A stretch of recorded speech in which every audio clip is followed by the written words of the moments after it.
Shalom Alaikum. Berjumpa lagi dengan saya pada perenungan hari ini, hari Minggu tanggal 19 Februari 2023.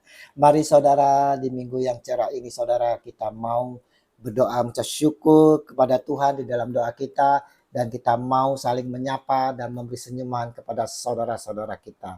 Kita awali perenungan pagi hari ini dengan tanda kemenangan kita dalam nama Bapa dan Putra dan Roh Kudus. Amin. Bapa menghendaki hidup kita kudus. Bacaan liturgi hari ini diambil dari kitab Imamat 19 ayat 1 sampai dengan 2, dilanjutkan dengan ayat 17 sampai dengan 18. Bacaan kedua 1 Korintus 3 ayat 16 sampai dengan 23, dan Injil Matius 5 ayat 38 sampai dengan 48. Saudaraku yang terkasih, dalam kehidupan ini saudara, kita semua saudara dituntut oleh Allah untuk dapat hidup kudus. Demikianlah Tuhan berfirman kepada Musa, "Berbicaralah kepada segenap jemaah Israel dan katakan kepada mereka, kuduslah kamu sebab aku Tuhan Allahmu kudus." Imamat 19 ayat 1 dan 2.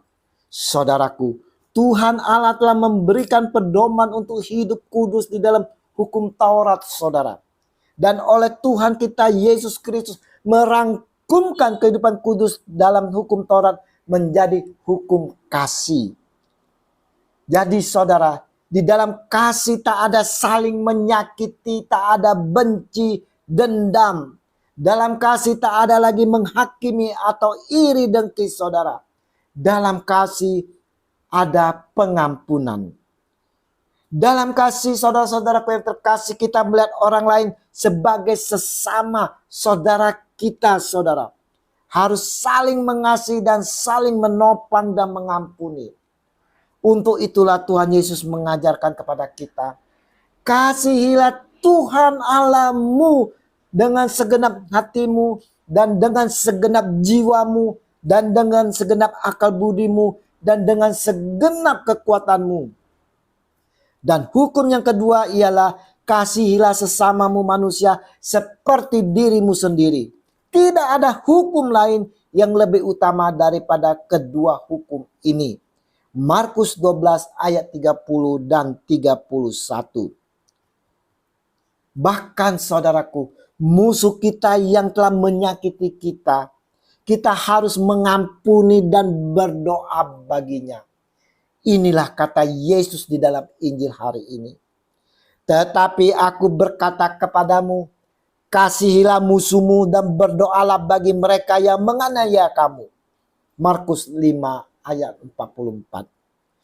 Kalau kita mau disebut anak-anak Bapa saudara, karena dengan demikianlah kamu menjadi anak-anak Bapamu yang di sorga, yang menerbitkan matahari bagi yang jahat dan orang yang baik, dan menurunkan hujan bagi orang yang benar dan orang yang tidak benar.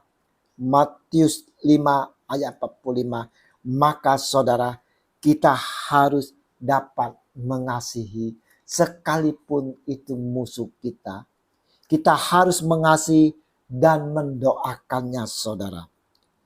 Sudahkah kita menjadi anak-anak Bapa saudara? Sungguhkah saudara kita telah menjadi anak-anak Bapa? Masih adakah kita menyakiti orang lain, iri, dengki, benci, dan dendam saudara? Hari ini kita semua diingatkan saudara sebagai anak-anak Bapa, haruslah hidup kita kudus. Seperti yang difirmankan Allah kepada Musa, kuduslah kamu sebab aku Tuhan Allahmu kudus. Hidup kudus berarti kita mau hidup menurut hukum kasih yang telah diberikan oleh Sang Junjungan kita Yesus Kristus saudara. Kita mau melihat orang lain sebagai sesama saudara kita. Mau saling mengayomi, mengasihi dan mengampuni. Saudaraku, jika hari ini saudara masih ada di antara kita yang menyimpan rasa benci, dendam, sakit hati, ataupun sering menyakiti orang lain, bertobatlah. Bertobatlah dan minta ampunlah kepada Tuhan kita Yesus Kristus saudara. Dan belajarlah hidup kudus seperti yang dikehendaki Allah Bapa, maka kita akan menjadi anak-anak Bapa. Mari kita mau menjadi anak-anak Bapa dengan hidup kudus dan mau saling mengasihi satu sama yang lain, saudara.